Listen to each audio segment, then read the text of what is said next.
Joining us with more on all this is Marija Veitmane. She is State Street Global Markets Senior Multi-Asset Strategist.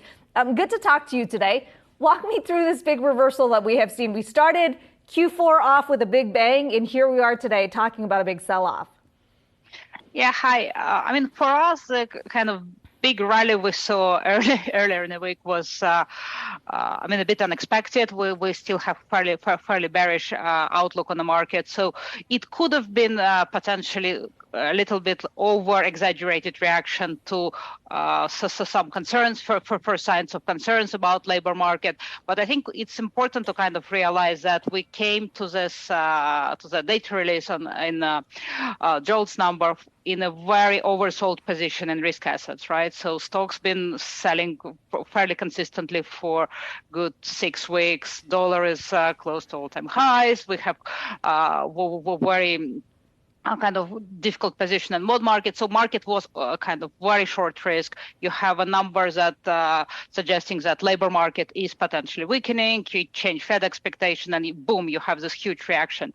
But in the kind of hindsight, what we see is that actually U.S. economy may be showing kind of first signs of labor market weakening, but there are a lot more to it. And kind of our overall kind of bearish tone comes from consumers still have money to spend. Labor market, we don't know whether it's that weak after all. You're putting chart of participation rate. We know that people haven't come back to work to pre-COVID level. So money is still there.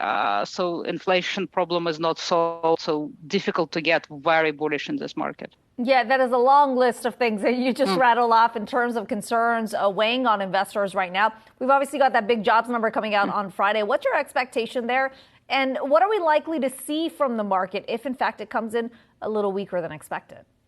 No, I think you're exactly right. So kind of risk reward is very, very asymmetric. So market really latched on to first JOLTS number, which is, not a primary number in terms of economic numbers in general, but market was very, very encouraged and hopeful that we have seen some weakness from what Fed has already done, and they don't need to be very, very aggressive. So should that be confirmed by a weak payroll number, I think the reaction would be really, really huge. Well, if we see, we're probably not in the camp expecting a lot of weakness, and should that come, then we kind of continue to going down, but definitely outsized reaction on weaker payroll numbers. We've said that, we're looking ahead to that November meeting for the Fed. In the meantime, we've got earnings season really kicking off into high gear. How much of that is going to be the driver moving forward, at least in the short term? That was really interesting because so far this year, because earnings almost didn't matter. So what was driving equity markets is really those macroeconomic headwinds and compression and multiples, while earnings stayed, not great, but still positive. So companies were producing profits. So up to now, earnings didn't matter.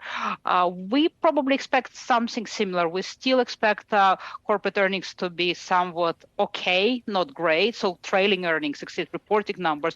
Guidance will probably be weakish as we worry a lot about management are worried about a lot about tighter financial conditions. So guidance will probably be weak, but it's really about policy.